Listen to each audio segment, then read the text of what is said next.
orando. Vai ficar em pé? Orar. Senhor Deus Pai, nós louvamos o Teu nome, Pai, porque o Senhor é o nosso Deus, que cuida de nós, que nos sustenta a cada dia, Senhor. Obrigada, Pai, por mais um dia de vida, obrigada pela Sua presença constante nas nossas vidas. Graças te damos, Pai, por estarmos neste local, para cultuar o Teu nome, para louvar e bendizer, Senhor. Amém. E também para estudar a Tua palavra, aprender mais de Ti, Senhor. Amém. Obrigada por nossas vidas, obrigada pela semana que tivemos, pelo Teu amor e o Teu cuidado conosco, Senhor, a todos os momentos. Agradecemos e oramos no nome do Senhor Jesus. Amém. Amém.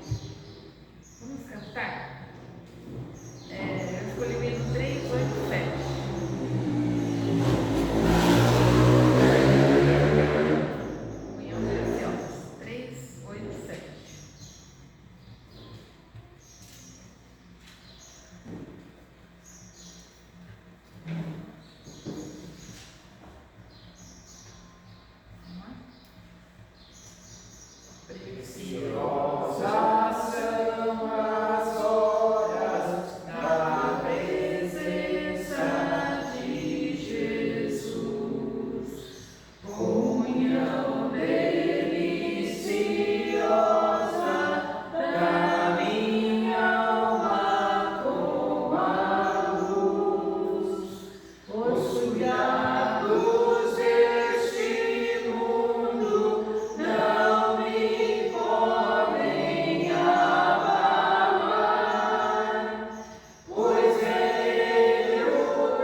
normal que seu trabalho seja reconhecido, pelo menos que não venha críticas maldosas, né? Aí eu lembrei de uma história que eu li uma vez, eu vou ler para vocês essa história. Diz assim: conta-se que um casal recém-casado mudou-se para um bairro tranquilo. E na primeira manhã, enquanto tomava o café, a mulher reparou através da janela em uma vizinha que pendurava lençóis no varal. Provavelmente vocês já ouviram essa história. E ela comentou com o marido: que lençóis encardidos ela está pendurando no varal? Está precisando de um sapato novo. Se eu tivesse intimidade, perguntava se ela quer que eu a ensine a lavar roupas. O marido observou calado e ficou em silêncio. Alguns dias depois, novamente, a vizinha pendurava lençóis no varal e a mulher fez novamente o mesmo comentário com o marido. E assim, a cada 2 ou 3 dias, a mulher repetiu o discurso enquanto a vizinha pendurava suas roupas no varal. Passado um tempo, a mulher se surpreendeu ao ver lençóis muito brancos pendurados no varal da vizinha e, empolgada, foi dizer ao marido: veja, ela aprendeu a lavar roupas. Será que uma outra vizinha já ensinou? O marido calmamente respondeu: não, hoje eu levantei mais cedo e lavei os vidros da nossa janela. Entenderam a história? Então não era a vizinha que estava com o problema, era ela que não lavava a janela, né? E ela enxergava as coisas, os lençóis encardidos e sujos, né? Mais ou menos é isso que acontece com a gente, né? A gente às vezes faz críticas e não vê, né, o outro lado, né, da história. Toda história tem 2 lados. Como professora, eu aprendi isso na prática, que toda história tem 2 lados. Né? Vinha sempre alunos brigando, falando, e um falava se defendendo, o outro também. Você tinha que investigar qual era a história, né? É mais ou menos isso, né?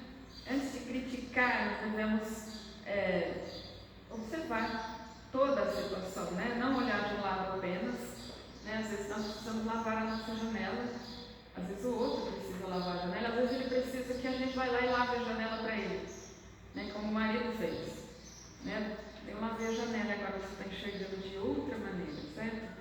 E assim a gente também toma cuidado com as nossas palavras, né? Porque às vezes a crítica machuca muito, né? E dói no outro. Então a gente precisa tomar cuidado, porque a palavra aqui diz assim: palavras suaves são favos de mel, doces para a alma e saúde para os ossos. Amém? Que a gente possa medir, né, as nossas palavras e avaliar de uma maneira diferente toda a crítica que a gente recebe ou críticas que nós fazemos também. Amém? Então é isso para hoje, né? Vamos orar novamente, nós vamos separar para estudar a palavra.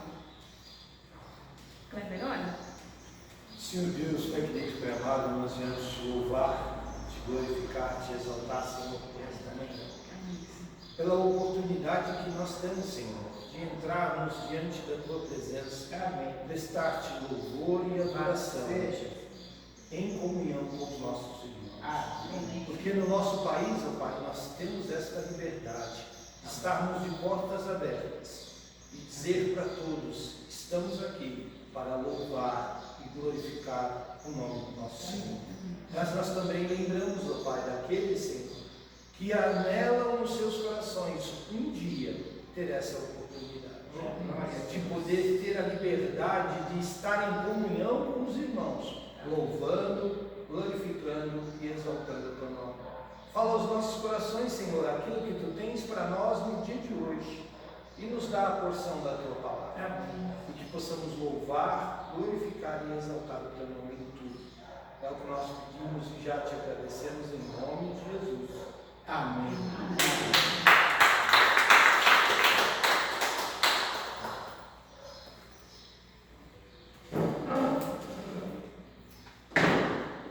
Vamos lá, irmãos. Hoje nós vamos encerrar o capítulo do livro de Daniel.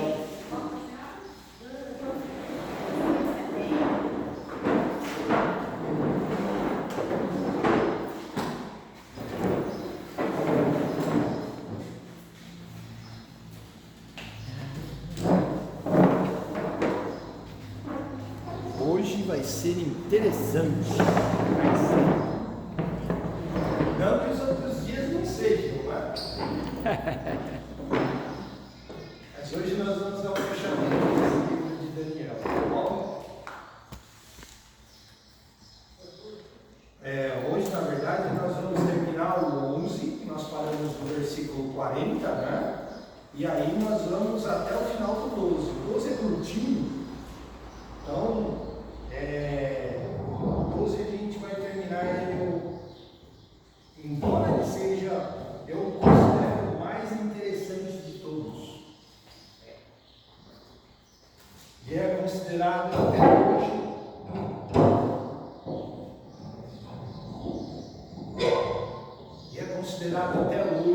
um resumo muito pequeno do que vai acontecer no livro de Apocalipse.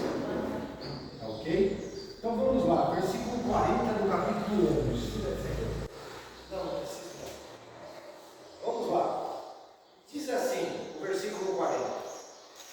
E no tempo do fim, o rei do sul lutará contra ele, e o rei do norte se levantará contra ele com carros e com cavaleiros, e com muitos navios, e entrará nas terras, e as inundará, e as passará.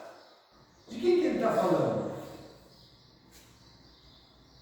Quem Daniel está falando? Quem que o anjo está falando para Daniel sobre isso? E no tempo do fim, o rei do sul lutará contra ele, e o rei do norte se levantará contra ele com carros e com cavaleiros. Lembra que está existindo aqui uma briga entre a Pérsia e quem que era o rei do sul e quem que era o rei do norte? Vocês lembram? Rei do sul e rei do norte. Lembram? Que existiam dois reis? Não, a Pérsia e nesse caso era o rei da Síria, né? Então um vai se levantar contra o outro, essa briga que já vai algumas gerações, e elas já realmente aconteceram, tá ok?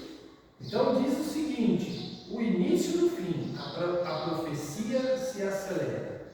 No tempo do fim, o rei do sul, historicamente falando, o Egito, mas simbolicamente interpretado como um ateísmo e um poder secular, tá ok? Ataca o poder blasfemo, que era o rei do norte. Lembra de Antíoco IV? É desse rei que nós estamos falando, tá? O poder que fará o que quiser. Lá nós vimos isso lá no versículo 36 de Daniel 11, tá ok? Tudo bem? É onde vocês podem ver essas brigas entre o rei do sul e o rei do norte. Tá ok? E entrará, versículo 41, e entrará na terra gloriosa, e muitos países cairão, mas escaparão das suas mãos, Edom e Moabe, e as primícias dos filhos de Amon. De quem que o anjo está falando aqui? Quem que dominava o Egito nessa época? Nós comentamos também na última aula. Não, quem dominava o Egito nessa época já era o povo romano. Tá ok? E ele está falando aí desse período onde Daniel nem sonhava com isso ainda. Tá ok? Roma, na verdade, estava engatinhando nessa época de Daniel. Tudo bem? Roma ainda era algo muito pequenininho. Era assim, se ficava só restrito a uma aldeia lá no sul da Itália, com dois, sabe como surgiu Roma?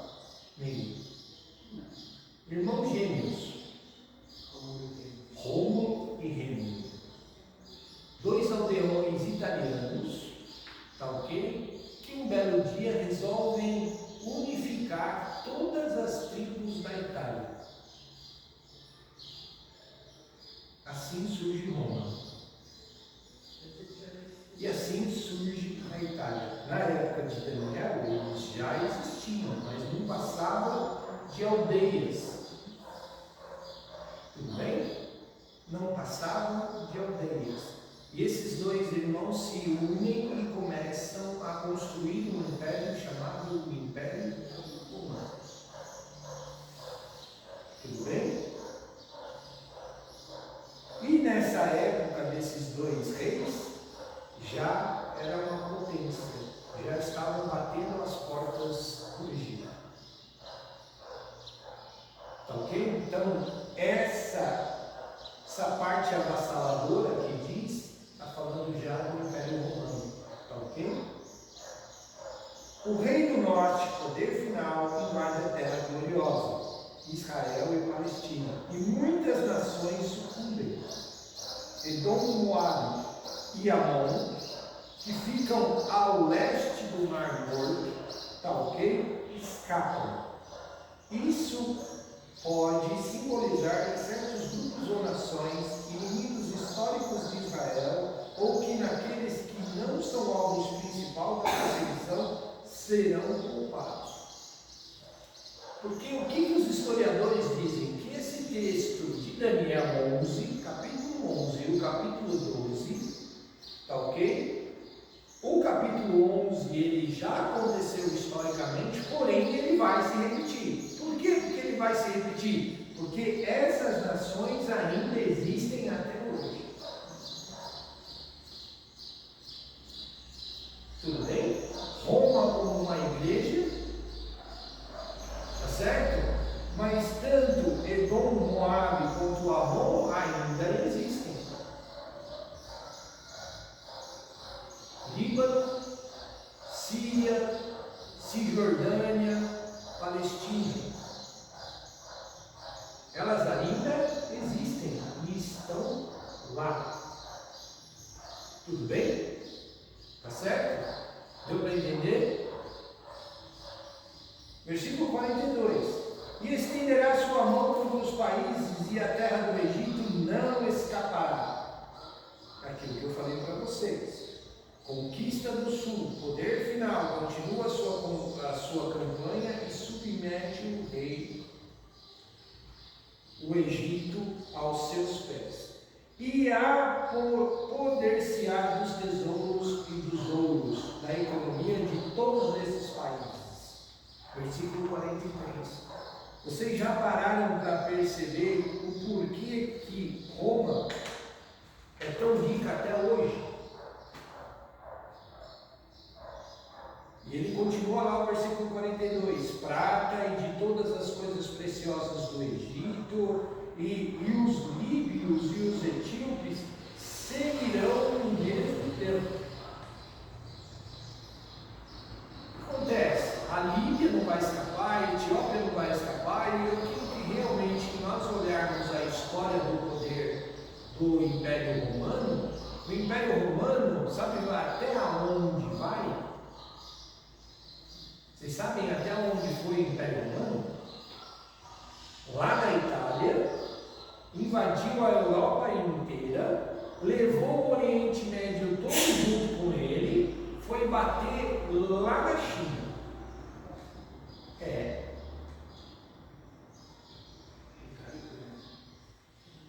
E aconteceu mais ou menos o que aconteceu com o Brasil com os portugueses, né? Sim. Eles passavam pelos lugares, eles eram considerados um exército de gafanhotos. Sabe por quê? Sabe? Porque o gafanhoto, lá por onde ele passa, acaba com tudo. Eles eram considerados um exército de gafanhotos, dona Hilda. Porque eles passavam e devastavam o lugar inteiro. E dominavam aquele lugar. Permaneciam lá. A ideia de Roma era trazer seus cidadãos e tomar posse na terra. Só que primeiro ele passava e varria tudo por onde ele passava. Levava escravos, doutrinava esses escravos, pegava as crianças e iam treinando elas desde pequenas como escravos e como serviçais deles, para servir de bucha de canhão no exército. Era assim que Roma trabalhava. E devastava tudo. Ok? Então ela entrava dentro das cidades e pilhava aquelas cidades. E Israel não ficou inerte a isso. Tudo bem? Precisava de Jesus mesmo. Sim. Precisava que chegasse, porque Para botar um ponto final nessa história. triste. Tá? Versículo 44. Mas os rumores do Oriente e do Norte se espalharam e sairá com grande furor para destruir e extirpar a muitos.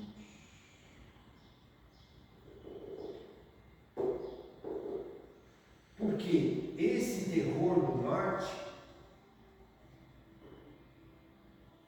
continua falando do mesmo povo. Continua falando do Império Romano. Tá ok? Que dentro das suas muitas divisões, eles não conseguiram, Sara, manter essa união toda que Rômulo e Rêmulo tinham feito lá atrás. A ganância começou a tomar posse do Império Romano. E seus muitos imperadores começaram a dizer assim, a brigar um contra o outro. Um querer ser maior que o outro. Você sabe como que eles provavam isso, meio? Fazendo um estrago maior do que o outro tinha feito. Lá atrás. A gente pode ver muito bem isso numa história bíblica. Quem imagina? Esse exemplo. Na época de Jesus. Jesus passa por 2 governantes. Quem são eles? Pilatos e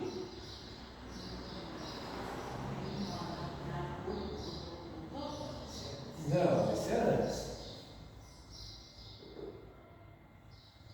Pilatos e 2 querem conversar com ele.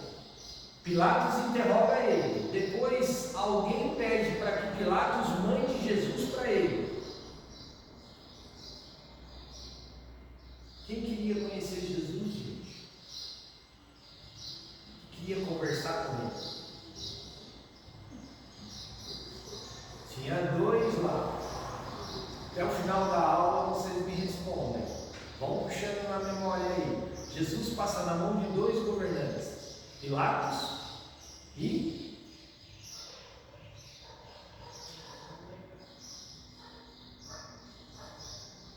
depois entrem lá no texto.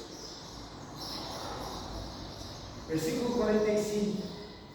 E armará as tendas do seu palácio entre os mares e os montes santos e gloriosos, mas chegará ao seu fim. Não haverá quem o socorra. Lembra quando eu falei para vocês? Roma chega até o Egito, conquista o Egito e o rei do sul, Antíoco, fica espremido ali entre Israel. Arma suas tendas ali no mar, porém o que acontece com ele? Ele cai por terra. Porque o que Roma fez? Deu a volta no Egito, entrou por trás, conquistou Israel e empurrou ele no Mar Vermelho.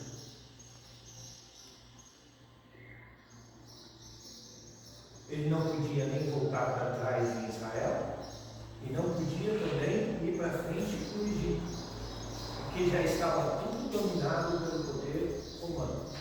E aí o que acontece? Ele é espremido e morto. Tudo bem? Tá certo? E as irmãs acham que isso pode voltar a acontecer? Pelos últimos acontecimentos, será que já não está acontecendo? Porque nós temos de novo a mesma situação. Se você pegar um mapa geográfico de Israel, você tem o Egito numa ponta, que tem um tratado de paz aspas, tudo bem?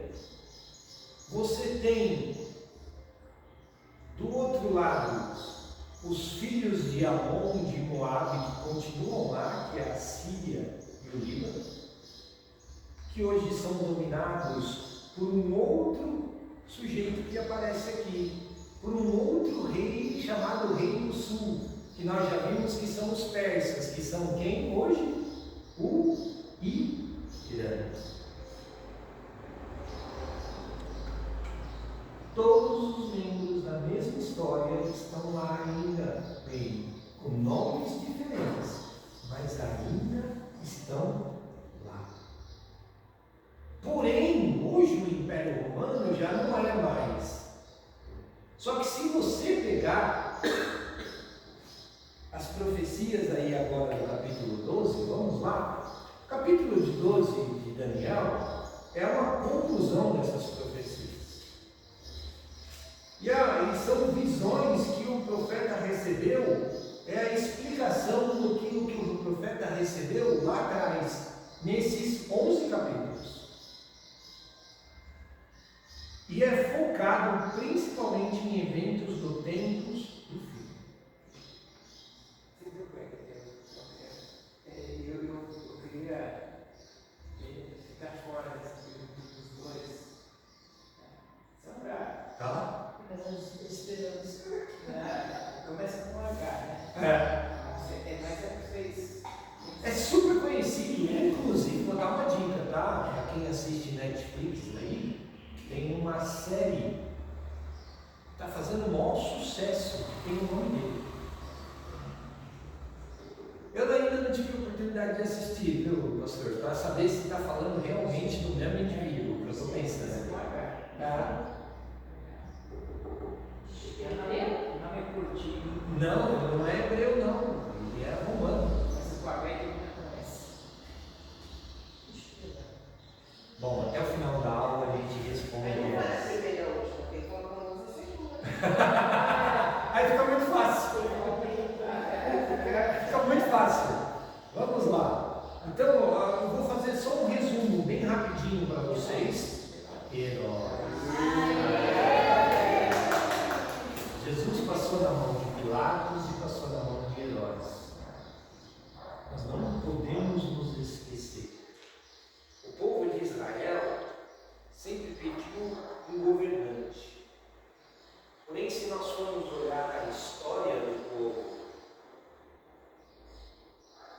além de Jesus, só Daniel tem o privilégio de passar na mão de mais de um governante, de poder falar com mais de um governante. Somente Jesus e Daniel. Se você procurar a história de Elias, de Eliseu, você vai ver que os reis mandavam representantes para ir falar com eles. Mas no caso de Jesus e de Daniel, eles estiveram na frente desses representantes. Um grande outro homem de Israel, que esteve na frente de governantes também, de reis, também foi Davi. Mas todos eles estão na genealogia de Jesus. É a mesma família. Isaías conseguiu ajudar 4 vezes, mas ele ficou como profeta, não como homem. Isso, e as pessoas iam, na verdade, mandavam representantes consultar eles. Esses 3 não. Eles estiveram na presença de governantes. Moisés foi um grande homem importante em Israel. Mas Moisés esteve na frente de um único rei, que era o rei do Egito. Como José também. Em contrapartida, Jesus, Daniel, estiveram e esses reis mandaram chamar eles. Não é que eles entravam na presença desses reis, não, esses reis quiseram conversar com eles. Muita sabedoria. Tá ok? Eles tiveram a curiosidade de conhecer quem era. Tá certo? Tudo bem? Então vamos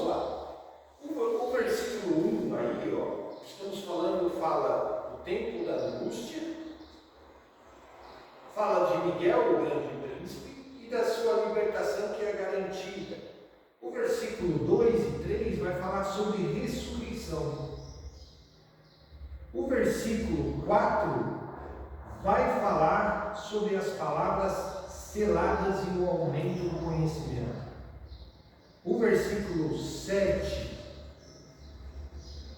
vai dizer, começa a dizer sobre os tempos proféticos do fim. E o versículo 13 encerra com a instrução final para Daniel. Vamos ver então. Se nós fôssemos resumir esse capítulo 12, você sabe como eu resumiria esse capítulo 12 de Daniel? Você resumiria como grandes profecias do tempo do fim? Não. Duas palavrinhas: esperança e recompensa. O resumo do capítulo 12 de Daniel, ou seja, o resumo de todas as profecias que nós vimos até hoje, se resume em duas palavras: esperança e recompensa. Esperança para quem? Povo de Deus como um todo. E quando eu falo povo de Deus, gente, nós não podemos nos esquecer que existem duas vindas de Jesus. Aliás, três vindas de Jesus. Uma já aconteceu, que é a vinda para salvação. Foi uma vinda política? Foi uma vinda política? Não. Jesus não foi político aqui, quando ele esteve aqui. Mas ele trouxe reis, sim. Sim. Mas ele foi um homem político?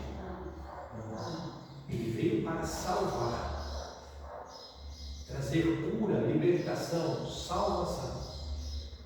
A segunda vinda, que não é, na verdade, uma segunda vinda. Por quê? Porque a igreja encontra com Jesus no céu. Jesus pisa aqui? Não. Por isso que se chama arrebatamento. A igreja encontra com Jesus nos céus. Ele volta para os seus? Não. O arrebatamento para quem é? Veja, quem é o povo de Jesus? Nós somos enxerto. Enxerto. Nós somos enxertados.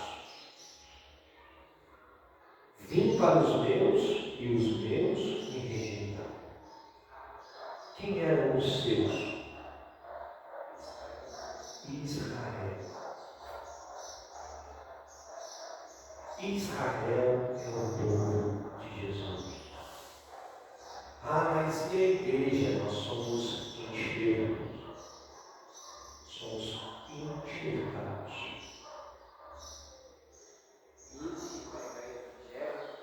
A toda criatura. O arrebatamento é para a igreja, não é para Israel. A não ser aqueles que são judeus, que acreditam que Jesus é o Messias, que confessam que Jesus é o Messias. Por isso que Apocalipse coloca que no arrebatamento serão 144 mil judeus salvos, errados por isso. Quando vocês leem lá no livro de Apocalipse, 144 mil, não é isso só que vai ser salvo das tribos de Israel. Esses são os que confessam que Jesus é o Senhor e que Jesus é o Messias e que Ele foi o ungido de Deus. Mas ela só tem Arrebatamento. Lá só tem Não, 144 mil cristãos, eu não sei dizer para você quantos cristãos judeus existem. Posso te falar de um, posso te contar de um que eu conheço. Eu vejo ele todas as vezes que eu olho no espelho. Converso com ele. Sei da minha mãe também. Ok? Mas Conheço alguns na Leite Machia, que é uma sinagoga messiânica, que professa Jesus como seu Salvador, também, e sabe que Jesus é o Messias, mas eu não posso falar do resto do mundo. Mas o arrebatamento, eu quero deixar isso bem claro para as irmãs. O arrebatamento para quem é? Para a igreja. Nós enchermos. Nós vamos encontrar com Jesus aos céus. Tudo bem? Israel vai continuar aqui, permanecendo como nação e aguardando que Jesus volte. Mas aí Jesus volta como Salvador ou como governador? Ele volta para governar, trazer justiça. Por isso que o anjo coloca o cetro da justiça na mão de Jesus. Quando nós escutamos lá,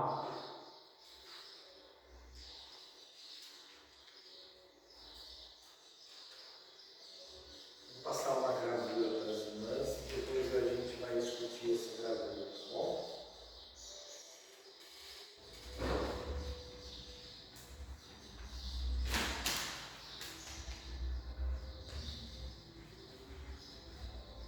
tem alguma coisa escrita em latim e em hebraico aí, tá, irmãos? Porque inteligência artificial não consegui dominar muito bem ela, né?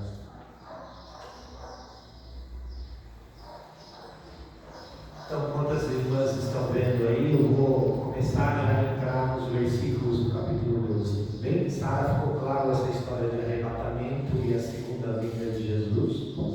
A segunda vinda é para quem, então? O povo de Israel. O governo celestial, o governo terrestre de Jesus começa por onde? Israel.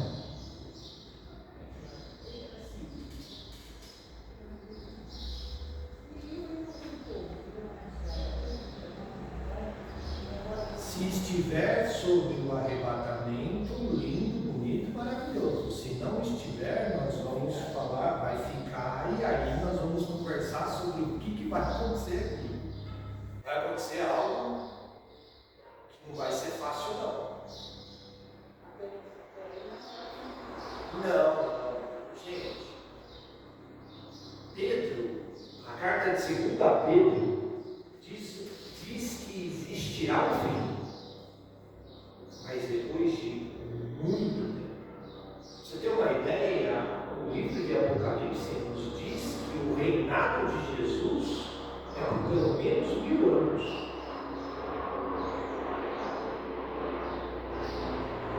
O reinado terreno de Jesus, até que a nova Jerusalém desça na terra. Jerusalém celestial. E a eternidade.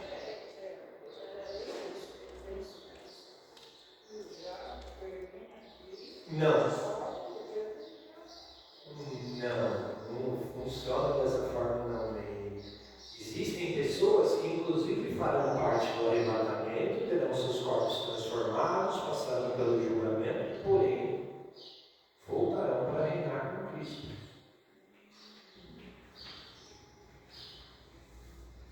Qual é o critério que vai ser usado? Não sei, porque a palavra não nos revela isso. Ok?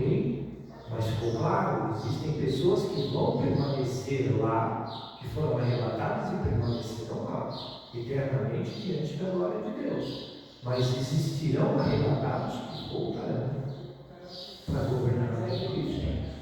Corpo diferente, transformado, eterno. Tudo bem? Mas farão parte do governo celestial de Jesus, do governo terrestre de Jesus. Ok? Eu tenho minhas dúvidas, Sara. Pela cara da Sara, eu falei assim: quem será que deve subir? Quem quer ficar e quer descer? Faz essa pergunta aí.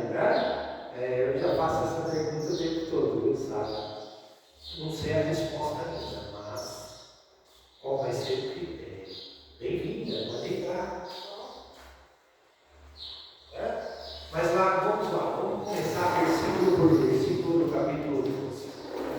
O primeiro versículo diz assim: Neste tempo se levantará Miguel, o grande príncipe, o defensor dos filhos do teu povo.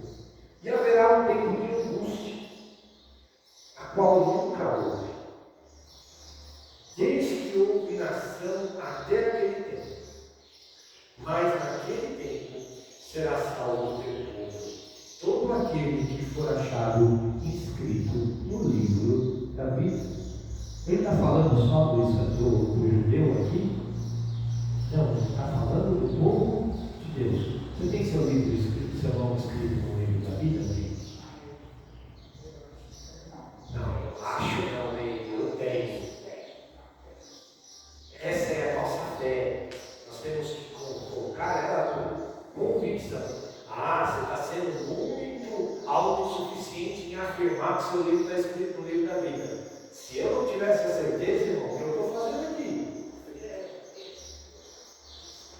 Deu a entender? Aceitou Jesus, confessou Jesus como teu único e suficiente salvador pessoal, passou pelo batismo das águas, você é salvo. A partir do momento que você busca ter vida de comunhão e oração com Deus, porque o resto Ele faz.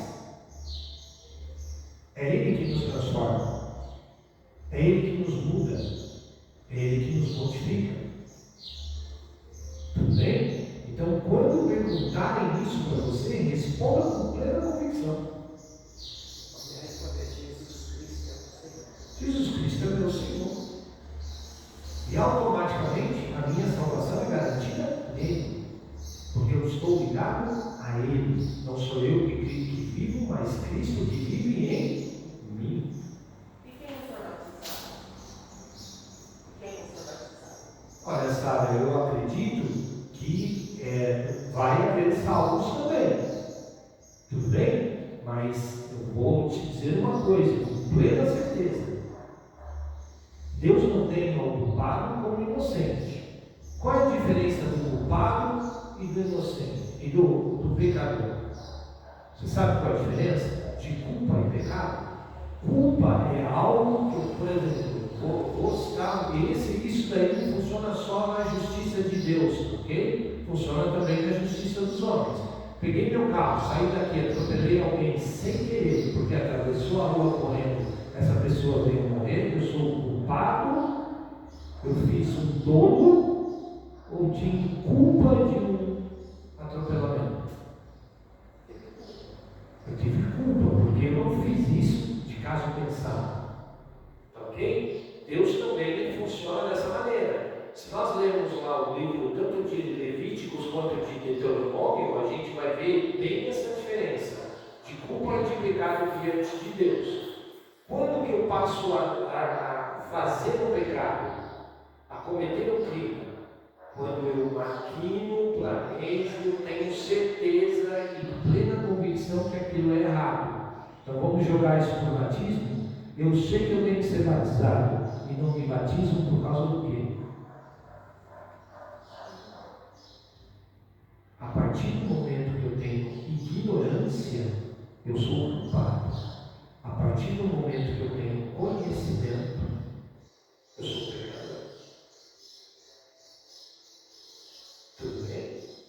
Mas isso voga diante de Deus? Voga, você sabe por quê? Nós vamos ver aqui no livro de Daniel 12 que vai haver um julgamento. E no julgamento, tudo isso é colocado na balança. Mas lá nós já vimos aqui que esse julgamento vai ter um acusador, vai ter um juiz, vai ter testemunhas. Lembra que nós comentamos isso aqui? Lembra? E aí eu vou chegar, o meu advogado vai dizer, mas ele não tinha conhecimento disso. Ele era ignorante em relação a isso. E vai haver casos que o acusador vai estar dizendo, mas ele tinha conhecimento disso daí, ele sabia disso. Ele sabia que ele tinha que fazer isso, mas ele não fez.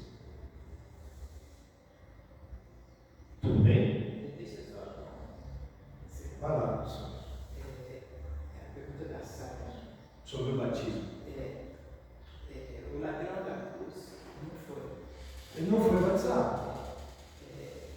Deus, ele tem uma sabedoria a mais para analisar tudo. Mas o batismo, por exemplo, quantas pessoas foram batizadas sem ter nem ideia do que é batismo? Sabe? Sim.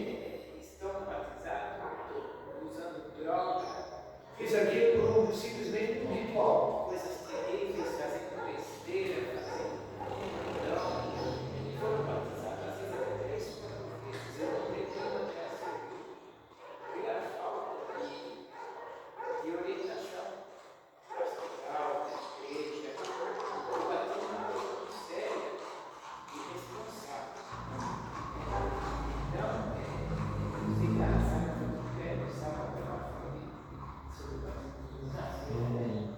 Eu fiquei contente, ela está preocupada com o batismo, tudo isso é maravilhoso. Mas precisa ser feito por essa consciência que a Sara está querendo fazer. Eu até aproveito esse gancho para falar para a turma que se entrando no barco. Eu estou fazendo um estudo de Apocalipse lá para a Igreja Central da Mulher. Quando eu terminar, eu vou fazer um estudo do batismo. Sabe assim? São algumas coisas importantes. Tá? Quem for batizado é um cursinho curto.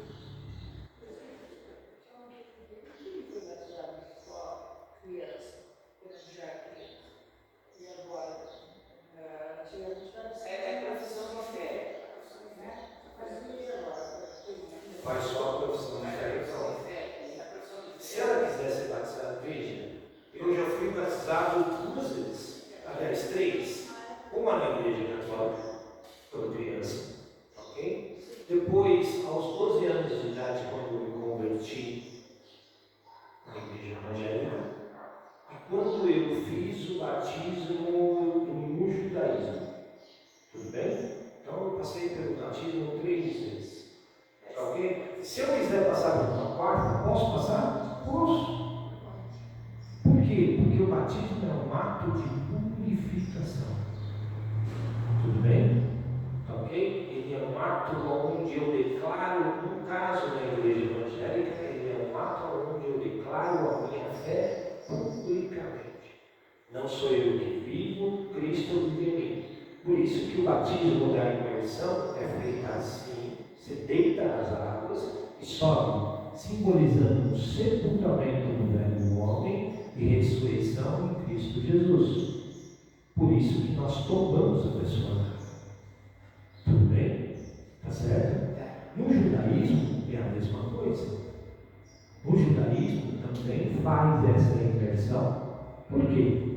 Porque simboliza que eu estou deixando as minhas práticas anteriores para colocar por uma nova prática de vida que é dentro dos princípios judaicos. Tudo bem? Ok? Tá certo? Nessa do judaísmo existe uma vertente ortodoxa que ainda faz a pessoa negar a Jesus. Ela faz você excluir toda a sua fé anterior. Ok? Só funciona na lei ortodoxa judaica. Tá? Não foi o que eu fiz, porque eu fiz uma comunidade sionista. Ok? Tudo bem? Uma comunidade sionista é uma comunidade que respeita todas as outras religiões. Tá? E não faz você negar a sua fé. Tá certo? Você assume uma nacionalidade, não uma religiosidade. Tudo bem? Tá ok? Tá? Então, deu para ficar claro essa história de batismo, sabe? Na verdade, vocês estão querendo obrigar, não. É algo, é um ato consciente. Tá ok? Mas eu não posso, diante de Deus, e isso não é só sobre o batismo, tá, sabe? É sobre todas as leis de Deus. A partir do momento que eu tenho conhecimento da palavra, que eu tenho acesso a ela, eu não posso alegar mais ignorância. A ignorância é para aquele que não tem conhecimento da palavra. Aquele que tem acesso à palavra não pode alegar mais. mais que é ignorante. E o batismo, a partir do momento que você é batizado consciente, ele é uma marca. É uma marca, é um selo. A cada vez que você dá uma fragilizada, você vê o Espírito Santo. Sabe? Eu já tive várias ocasiões, sabe, que eu me volto, me pego a ser voltado quando eu tinha 12 anos de idade na pia batismal. Eu me lembro daquele dia assim de uma forma muito clara. Sei dizer para você que era um dia frio para chuchu. Chovia lá fora. Ok? Eu tenho relatos de um sobrinho que diz que, sabe que as pessoas são batizadas na Sibéria, sabe? Sabe que grau bate os termômetros na Sibéria? 30 graus negativo. Lá não existe geladeira. Porque no verão siberiano é 2 graus negativo. E você vê as pessoas andando de camiseta e bermuda na rua.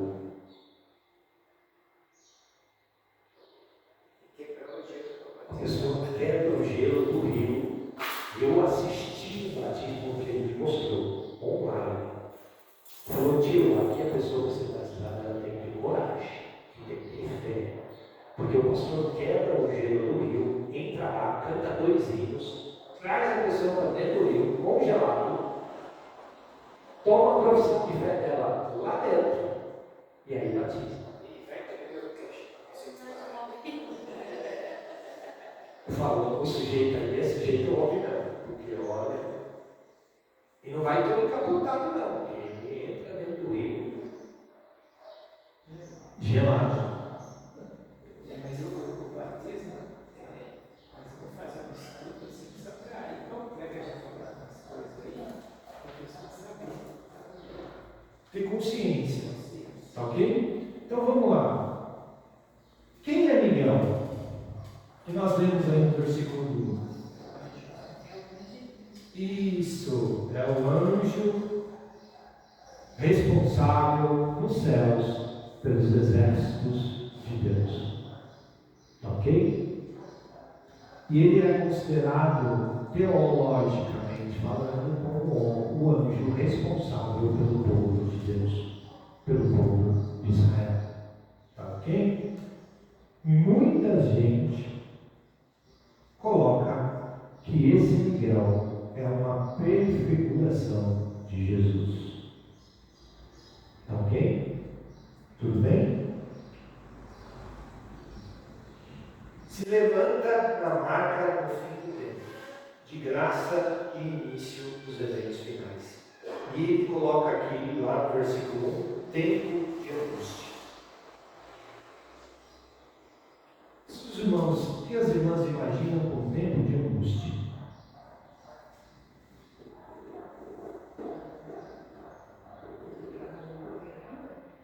No versículo, nós estamos falando do versículo 1, tempo de angústia. O que é um tempo de angústia? Nós não estamos falando da época de Daniel, não, que a gente já viu que isso ficou lá no capítulo 11. Nós estamos falando de tempos do fim. Por isso que Daniel, o anjo, vira e fala assim: Daniel, a partir de agora nós vamos falar de tempos do fim. Nós já vimos que Roma já dominou, já caiu e tudo mais e tal. Israel foi, voltou. Mas agora nós estamos falando desses tempos, né? Os nossos tempos de hoje. Está vivendo o tempo de angústia? Está vivendo o tempo de angústia, sabe?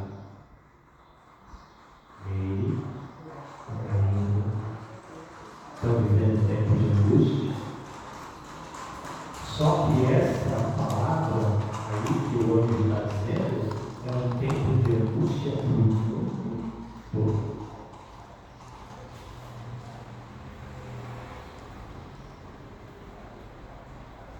Vou citar um exemplo. Corrija se eu estiver errado. A pandemia foi algo local, atingiu o mundo todo. Foi um tempo difícil? Foi um tempo difícil? Foram tempos angustiantes, não foram? Ficar trancado dentro de casa, não poder ter liberdade para sair para comprar as coisas, tendo dinheiro para comprar as coisas. Perderam os entes queridos. Foi um tempo de choro. E foi um tempo que atingiu o mundo, não só emocionalmente falando, mas também atingiu o mundo todo, mas não houve uma única nação que passou por isso. Por mais dinheiro que ela tivesse. Era bonito ligar o jornal e ver aqueles monte de caminhão frigorífico espalhado lá na porta dos hospitais dos Estados Unidos e os corpos sendo jogados lá para dentro. Era bonito de ver? Aqui também. Ou na África, no continente africano, tinha cidades que os corpos eram colocados para fora das casas, em sacos plásticos, para passar o caminhão carregando.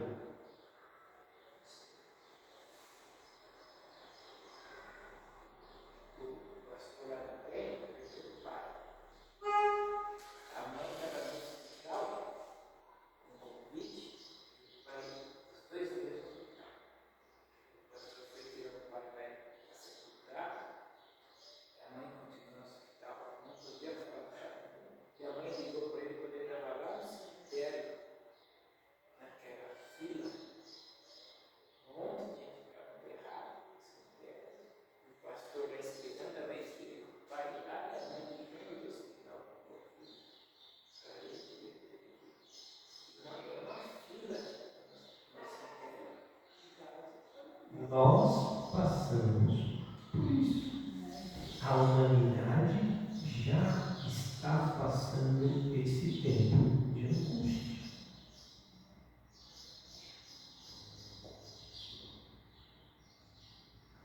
Vai lá na faixa de Gaza. Vai na Ucrânia.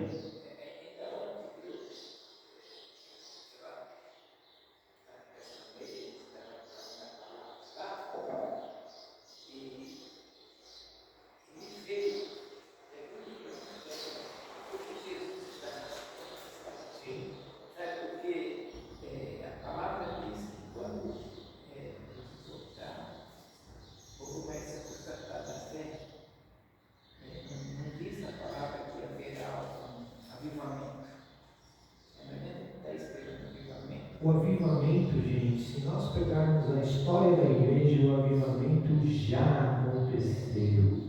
Porque o avivamento não é na hora que Jesus vai voltar, na hora que vai voltar está na Bíblia que o povo vai se afastar, vai constatar, não vai querer saber. E está bem nesse momento. E vamos ver, por exemplo, e esse momento da igreja, eu estou dizendo pós-pandemia.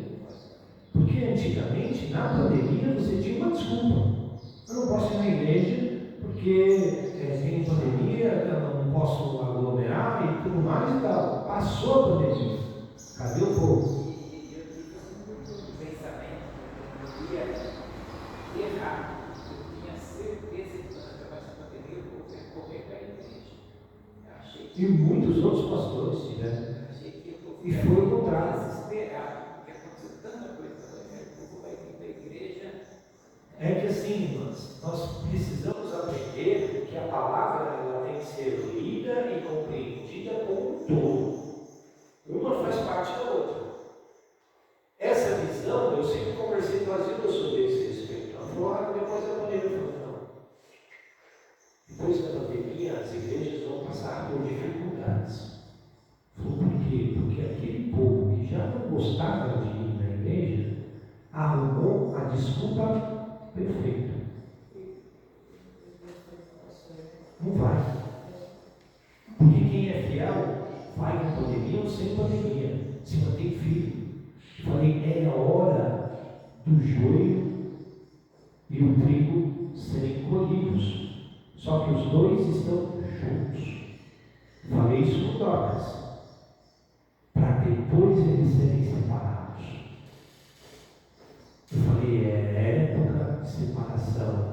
É época que Deus está passando a peneira para saber quem fica, quem está com Ele e quem não está. Quem é fiel ao fiel, lhe darei a coroa da vida. Tudo bem? E aí, esse versículo, parte B aí, ó. Mas, naquele tempo, será salvo o teu povo, todo aquele que for achado escrito no livro da vida. Quem são os escritos no livro da vida? Coloca a mão no seu peito e fala assim: eu estou escrito no livro da vida. Graças a Deus. É nesse momento, Sara, que a igreja sofre. E aí ele continua, versículo 2: muitos dos que dormem no pó da terra ressuscitarão, uns para a vida eterna e outros para a vergonha e horror eterno. É o Kleber que está dizendo isso? É o pastor Gutenberg que está dizendo isso? Quem está dizendo isso aqui? Lembra? É o anjo que está contando isso para Daniel. Ele. Jesus. Vai haver uma ressurreição de mortos? Vai, Sara. A igreja sobe os mortos junto.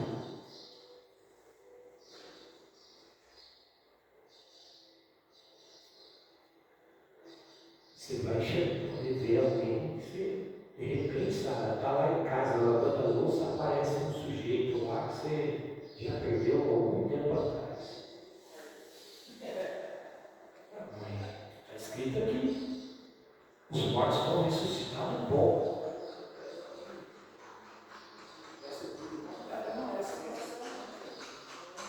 Passa lá aqui e fala assim: Sara, vim te buscar que você vai junto. Vamos embora. Eu não, você não. Quando o anjo vir aqui, me leva para o céu, você não. Até eu me acostumar com a ideia. Você que chega lá em cima, a gente vai se encontrar de novo. Mas deixa eu me acostumar com a ideia aqui primeiro. Brincadeiras à parte, eu não consigo. Eu já tentei pintar esse quadro na minha mente várias vezes, tá, Sara? Já tentei pintar esse quadro na minha mente várias vezes. Mas está escrito aqui bem claro. Chega a um ponto em Apocalipse, tem um texto que Apocalipse diz que os anjos darão ordem aos mares, devolvam seus mortos. Nos deem seus mortos. Ainda falei sobre isso na quinta-feira, né? Sim. Que os anjos vêm do Oriente, do Ocidente, e vai ver as marcas dos cristãos. Esse tem a marca, vem pra cá. Esse também tem, mas tem. E aqui, esse aí não tem. Esse não tem filho. Esse tem. Tudo bem? Nos Dorcas a gente já falou qual é o número, lembra, Brisa? Qual é o número? 50%. Como é que você pode afirmar isso, Kleber? Estarão dois no campo, um vai e um fica. 50%.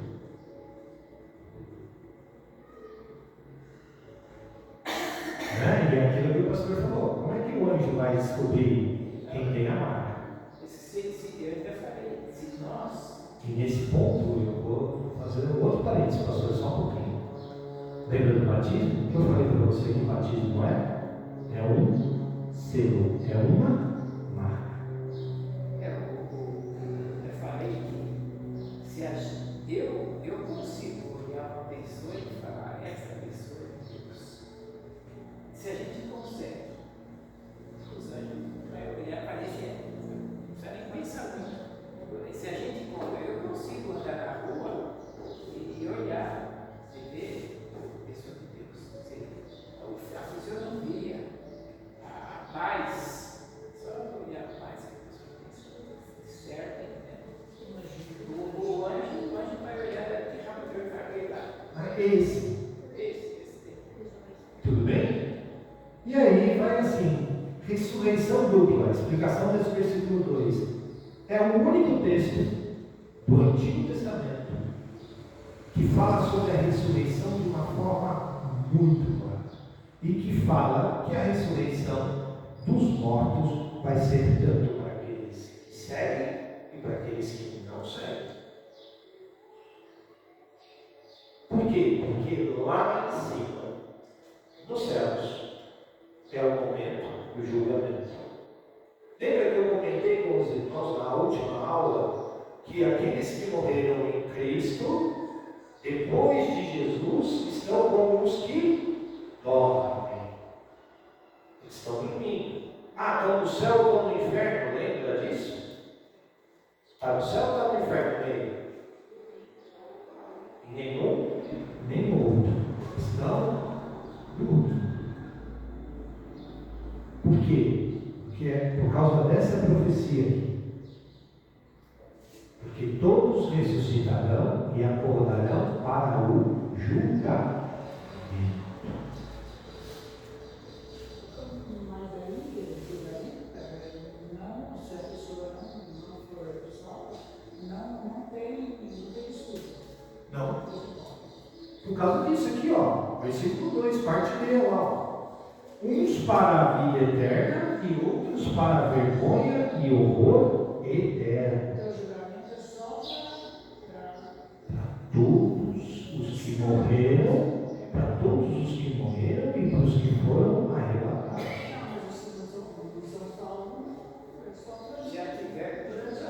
Já tiveram todas as chances. Prova disso é quando Jesus fala sobre Lázaro, o mendigo e o rico. Deixa que ele vá lá, molhe a ponta do seu dedo e pingue água aqui na minha boca. Não. Você já teve sua oportunidade. Então, é isso que nós temos que resolver Agora. Agora. É hoje. Porque o amanhã. Lembra aquele hino que a gente canta? Amanhã pode ser muito tarde. E até hoje, porque tem muita gente que acredita e não é que Deus precisa de você. Ele coloca em você, aí eu gravei ele conta conosco. Se você fica postergando, você não testemunha, você não ganha alma. Tem que ganhar alma, mas não testemunha. Porque a congregação.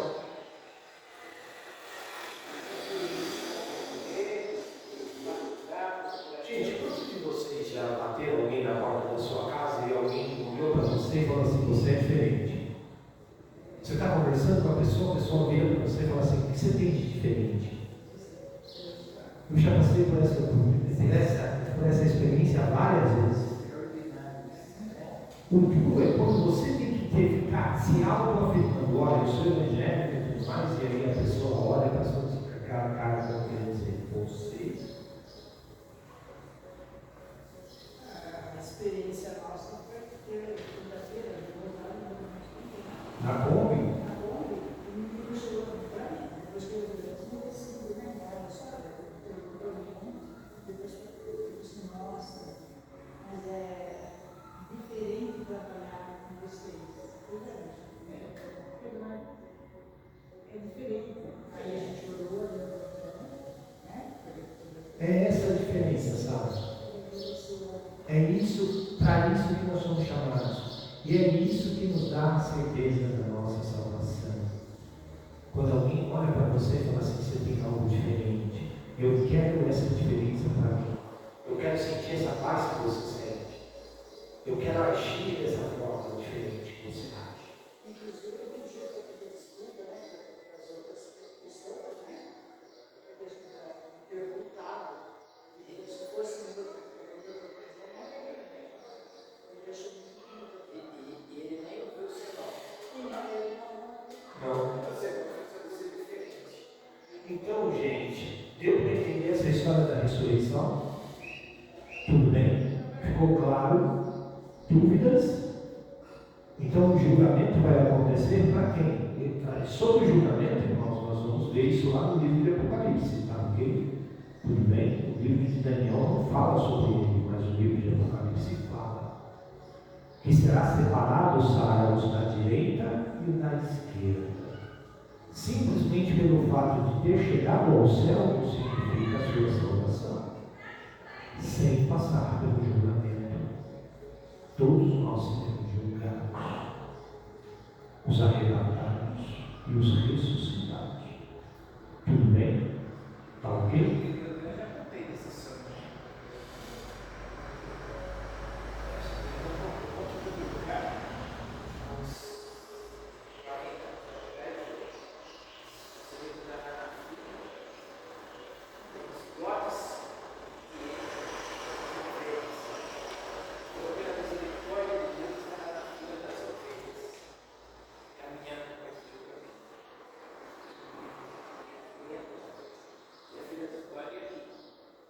E eu olhava na fila dos postos, tinha muita gente que eu conheço, e eu andando, eu com medo daquele lado, no meio do céu, na fila dos postos, era parente, amigos, e depois está chegando na minha vez, eu acordo. E Jesus, lá em Mateus 24, deixa isso muito claro. Fala assim, olha, muitos falarão, muitos naquele dia dirão, em teu nome expulsamos demônios, curamos enfermos, falamos novas línguas e tudo mais e tal. Jesus vira no final, escuta eles dizerem tudo isso e diz assim, apartai-vos de mim, porque nunca vos conheci. E eu recebi uma nova chance de Deus. Sim. Ele falou, vai dar, tem um monte de gente que nos cobre lá dentro. Tem que pescar, tem que trazer de volta. Foi um arco no mistério. Ok? Tudo bem, gente? Deu para entender isso, gente? Ele está autorizado. Versículo 3. Os que forem sábios resplandecerão como o fulgor do firmamento, e os que a muitos conduziram à justiça como as estrelas, brilhando eternamente. Recompensa. Lembra que eu falei? É um fim e ressurreição, recompensa e reconhecimento. Esperança e reconhecimento. O foco aqui está na recompensa do serviço fiel, os sábios, aqueles que têm discernimento espiritual, agem com prudência, e os que se dedicam a evangelizar e a ensinar a justiça, o verdadeiro serviço cristão, terão um brilho especial comparados ao sol e às estrelas. Isso incentiva a fidelidade e a proclamação da verdade. O crente brilha. Brilha, resplandece a sua luz. O sol resplandece, reflete a luz de outro astro. Não. O sol resplandece a luz dele. Vamos jogar um outro exemplo que o anjo coloca aqui para Daniel, as estrelas. Vocês brilharão que nem as estrelas. Você sabe por que brilha que nem a estrela? Meio. Você sabia que o brilho da estrela que a gente enxerga aqui na Terra, muitas vezes ela já morreu lá no céu, lá no espaço, há milhões de anos atrás. E continua brilhando. Nós enxergamos o seu brilho aqui na Terra, até hoje. De tão poderosa que é o brilho que ela emitia. E como a velocidade da luz, e olha que a velocidade da luz é algo inimaginável para nós. E o Senhor sustém brilhando. As chamas O seu nome. da mesma Deus. Então, aquele brilho da estrela que você está vendo aqui, hoje ela já se apagou lá no espaço há muito tempo atrás. Reflexo. Algumas, porque outras continuam brilhando e vão continuar brilhando durante muito tempo. A energia dissipada pelo corpo celeste é absurda.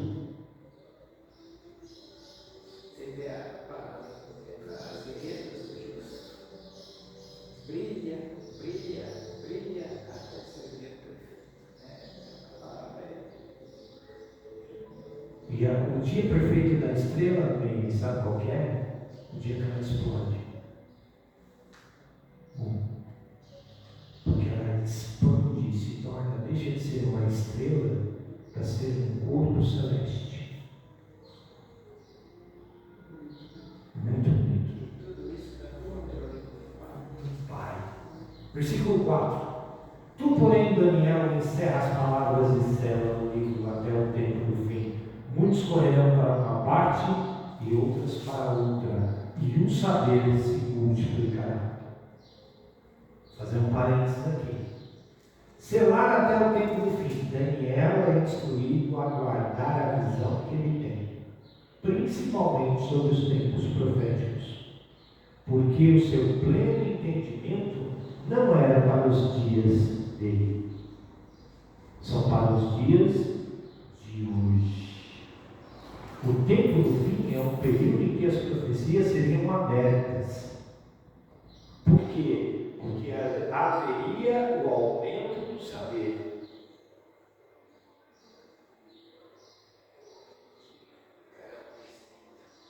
O conhecimento está se multiplicando hoje.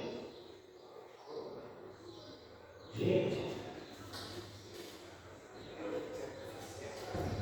há 20 anos atrás existia isso aqui. 20 anos atrás. Depois que isso aqui apareceu, o que aconteceu com a tecnologia?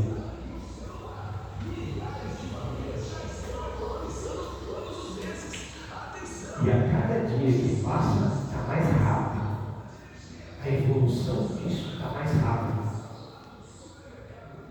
Estava conversando com uma pessoa sobre isso, ela falou assim, eu acho que não é bem assim. Eu falei assim, não, tá.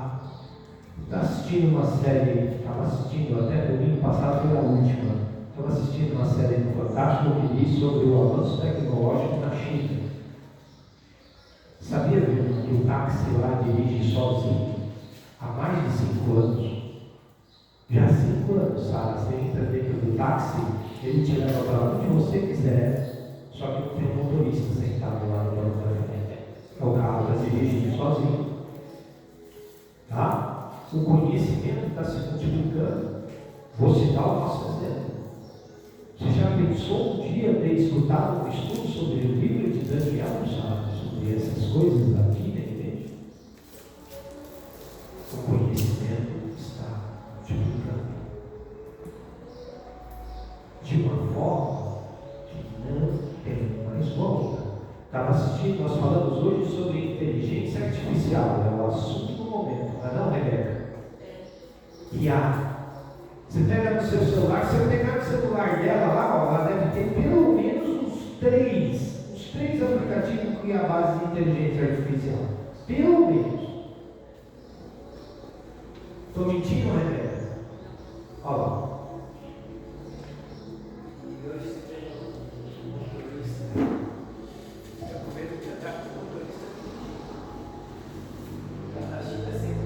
Sem motorista.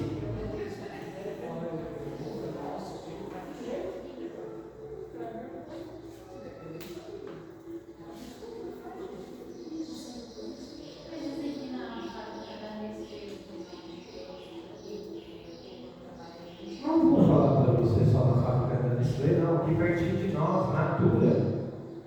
A Natura já há anos são robôs que movimentam as esteiras e separam todos os produtos. O humano está ali só para observar e para repor as coisas nas prateleiras. Só. Porque o resto é tudo robô. E você sabe, eu não tenho muita coragem de usar a inteligência artificial. Ele não é de coragem, eu não quero usar para fazer ser humano. Já usa para fazer Eu sermão. não quero que daí não vai ser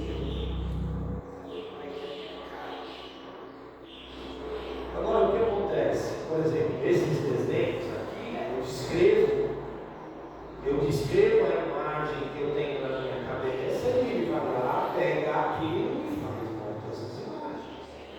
É diferente. Entendeu?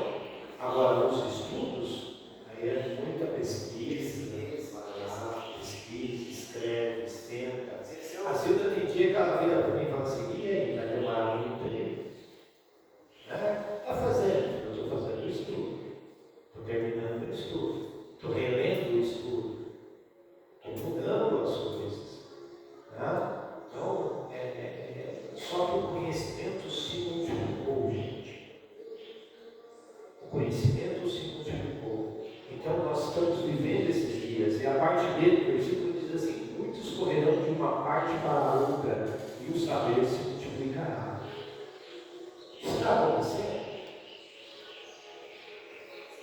Você já parou naquele tempo, uma conversa minha da Zilda era assim, antigamente nós íamos para a igreja, nós andávamos de ônibus, demorava uma eternidade, porque no domingo se tirava mais da metade da frota, nós andávamos de ônibus, íamos, eu por exemplo, morava em Osasco, ia para lá, o pastor conhece São Paulo, sabe que a distância não é tão pertinho assim, né?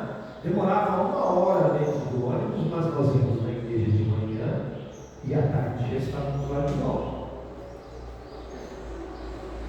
Andávamos de um lado para o outro.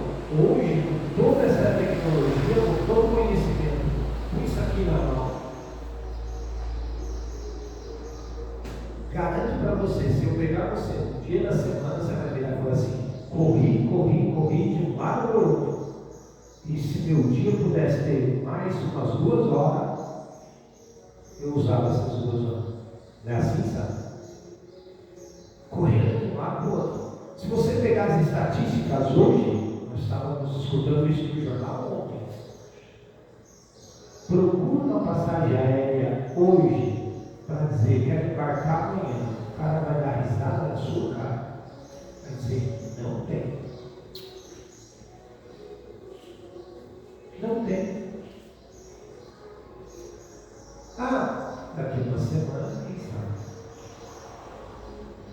São as pessoas se movimentando de um lado para o outro, numa velocidade incrível.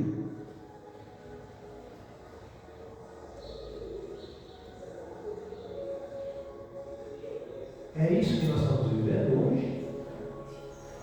Então, se você tem aquele pensamento: mas Jesus vai voltar, só sabe daqui a quanto tempo. Abre o olho. Essas coisas estão acontecendo hoje. Não é a nossa próxima geração que vai ver isso, não.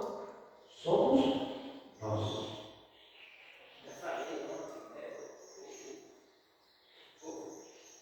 Hoje tem tudo, mas não tem Jesus. Tem tudo. As crianças, até ele ensinar a criança no caminho dele para entender a disciplina dos filhos. Eu falei, eu usei chinelo de dedão, prego. Hoje as pessoas têm tudo. Não tem Jesus, porque a mãe faz a criança para a igreja, as mães não querem nem saber do povo da igreja, os filhos veem alguma dificuldade que tem e não tem nenhum apoio. Eu estou vendo pessoas largar a fé. Estou preocupado, eu já falei que eu precisava que Jesus demorasse um pouco mais, que tivesse mais gente para a igreja, porque o povo está perdido. Gente, tem uma profecia em Ezequiel que diz o seguinte: haverá fartura no campo, e uma efa de farinha, uma medida de farinha será vendida ao preço do salário de um dia.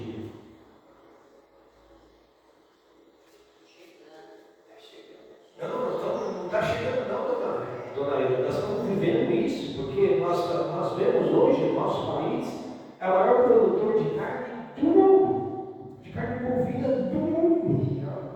É o preço do supermercado. Nós somos o maior produtor de soja do mundo.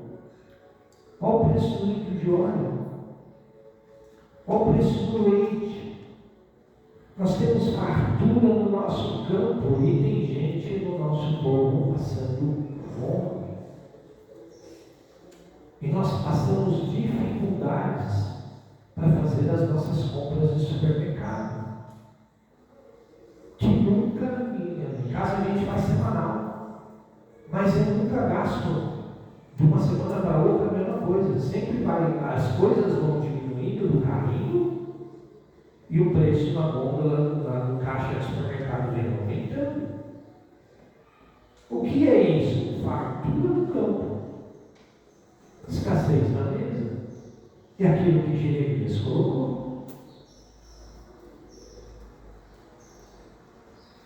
Nós estamos vivendo isso hoje, não é para daqui a 10 anos, não. Eu arrisco a dizer isso daqui, não é para 5 anos. Eu acho que a gente não tem esse tempo todo, não.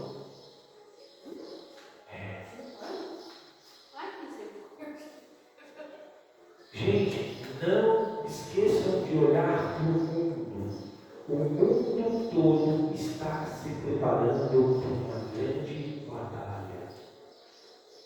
O mundo todo. Se vocês pegarem o noticiário dessa semana, há até países que relativamente estão em paz. O Japão aceitou colocar armas nucleares no seu território. Pediu para os Estados Unidos que instalasse uma base de mísseis nucleares no seu território. E nisso a China já se ouriçou que nem um ouriço do mar. Já viu o ouriço do mar? Já viu? Já viu, Vilma? O ouriço do mar é uma bola preta, assim, que é cheia de espinho. E chega uma hora que ele está nadando contra a corrente, que os espinhos ficam todos para trás. Aí a hora que ele se sente em perigo, ele arrepia, assim, bota todos aqueles espinhos assim para cima. Vai tentar colocar a mão aqui agora. Não, esse toma é venenoso. O espinho fura mesmo e é venenoso.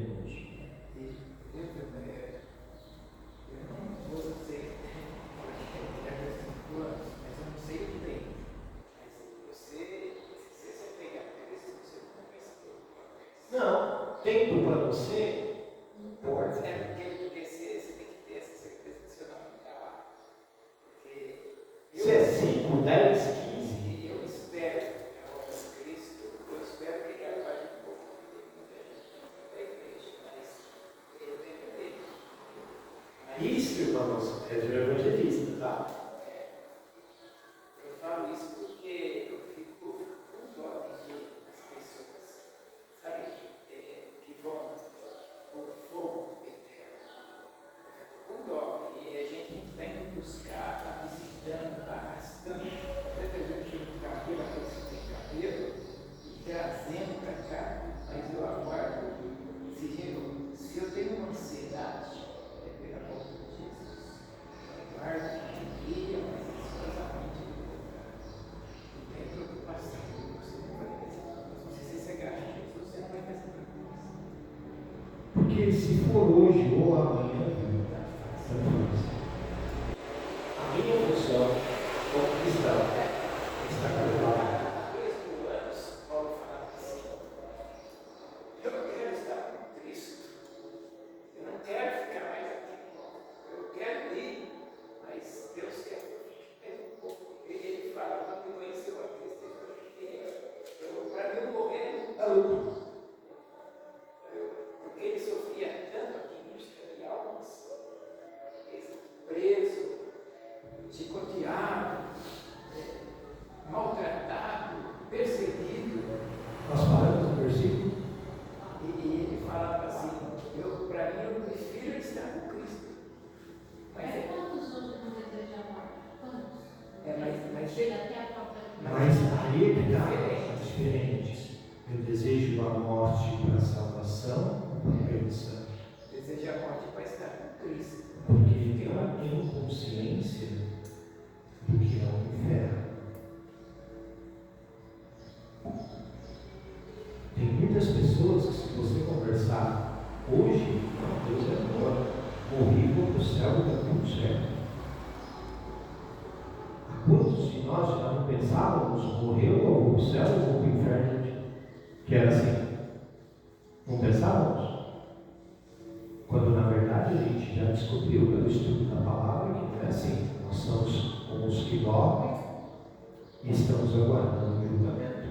Tem muita gente que acha que vai vir ser julgado. Não vou ser julgado. Morri no céu, acabou. Está vendo aqui, está escrito lá no livro de Daniel de forma bem clara. Uns ressuscitarão para a vida e outros para a morte do tormento eterno. Tormento eterno. Não é nem morte, porque ela não vai morrer. É tormento eterno.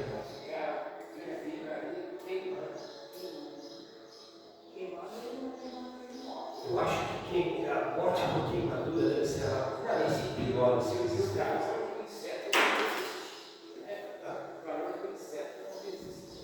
Então, gente, vamos culminar. Minha mãe usa muito essa expressão, pastor.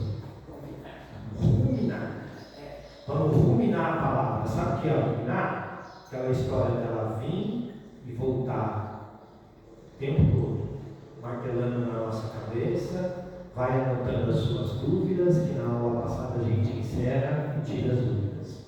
Na aula que vem, tá bom?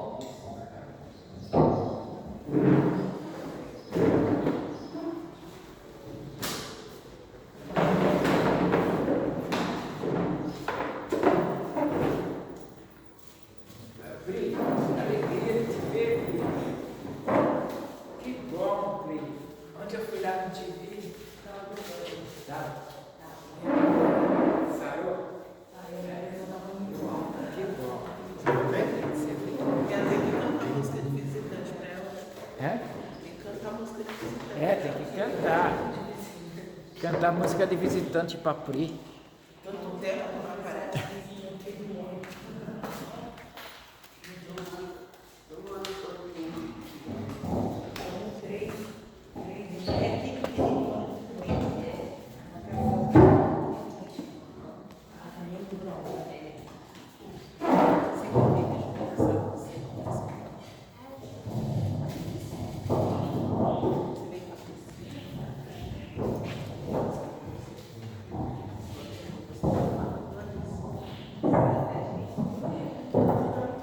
Nós vamos arrumar isso aí.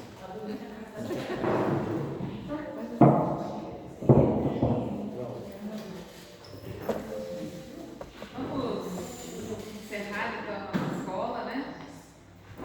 Vamos cantar.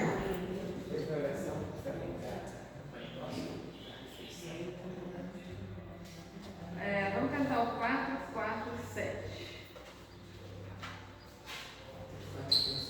Deus cuidará de ti.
assunto que eu falei da Sara e da Vilma no batismo, tá? Eu vou preparar um estudo do batismo. Vocês sabem no começo do ano, depois Das das festas de janeiro, que é festa pastoral, mas eu vou estar aqui, tá? Até eu vou aproveitar esse trucancho. Eu vou fazer um pedido, tá? Eu vou estar aqui nos cultos normais de dezembro, de janeiro. Eu peço encarecidamente que quem puder estar também, porque dezembro nosso tem sido um mês que o pessoal vem menos para a igreja. Dá essa impressão, muita festa em casa, muito. Tá? Não é que seja válido a festa em casa, é maravilhoso. Mas como o Natal vai cair de domingo, daqui a um da semana, e a Vera de Deus também, então quem puder estar, tá? A gente vai trabalhar normalmente. Dezembro, janeiro, fevereiro, e aí a gente vai preparar esse estudo do batismo. Não quer tocar no coração? Duas, 10 aulas, no máximo 3, talvez bem uma, duas, tá? Dependendo do aproveitamento, vai embora, uma maravilhosa, né? Mas até o Cleber pode ter ajudar nesse estudo também, né? Pô, Israel lá, ajuda você, tá bom? É só terminar o estudo, eu vou fazer isso aí. Tá? Quem quiser. E hoje, às 17 horas, nós vamos estar o último concílio da sempre sabendo que Deus está no controle. Deus está no controle, tá? E Deus abençoe. Tá? Amém. Na terça-feira, essa terça-feira é a nossa última, é a despedida aí do ano, né? Porque dezembro e janeiro a gente vai estar em recesso, certo? Não desligados, né? Vamos estar se comunicando aí, mas vamos ter uma festinha de encerramento do nosso ano de atividades. Posso falar mais uma coisa? Deixa eu perguntar para quem está aqui. Eu já uma vez fiz alguma palestra sobre joio e trigo. Uma pergunta. É uma pergunta porque, como tem sido muito batido isso, me chamou a atenção, sabe? A questão de fazer uma discussão sobre o joio e o trigo. É uma pergunta, porque é muito importante essa separação. Como a gente crê que breve teremos essa separação. Tá? Então, pelo visto, não. Então, sem pensar nisso. Amém? Alguém quer dar um ouvido? Então vamos, nós queremos ver eu não sou, Priscila, não é? Priscila e a Alice, né? Bem-vindas, voltem sempre, é um prazer recebê-los. Então vamos encerrar, vamos colocar de pé, nós vamos orar pelos alimentos e para encerrar a nossa escola dominical, amém? Oremos. Senhor Deus Pai, mais uma vez a tua presença, nós queremos te agradecer por estarmos aqui, por esse tempo de comunhão, por esse tempo de estudo, de aprendizado da tua palavra, do teu amor e do teu cuidado conosco, Senhor. Agradecemos por nossas vidas, pedimos, Senhor, que continue conosco nesse dia, nos dá da tua paz, da tua graça, da tua presença, Senhor, conosco. Pedimos que prepare os nossos corações, Senhor, para ouvirmos a tua palavra mais à noite, que, ó Deus, possa falar diretamente conosco, Senhor. Aleluia. Obrigada por tudo, agradecemos pelo alimento, Senhor, que vamos ter Oh, hoje. Agradecemos pela providência do Senhor nas nossas vidas. Agradecemos por cada mesa aqui representada, que nunca falte o alimento. Agradecemos pelas mãos que trabalharam, pelas mãos que trabalham, que prepararam o alimento. Por tudo nós te louvamos e agradecemos no nome do Senhor Jesus, que nos ensinou a orar dizendo: Pai nosso que estás nos céus, santificado seja o teu nome. Venha o teu reino.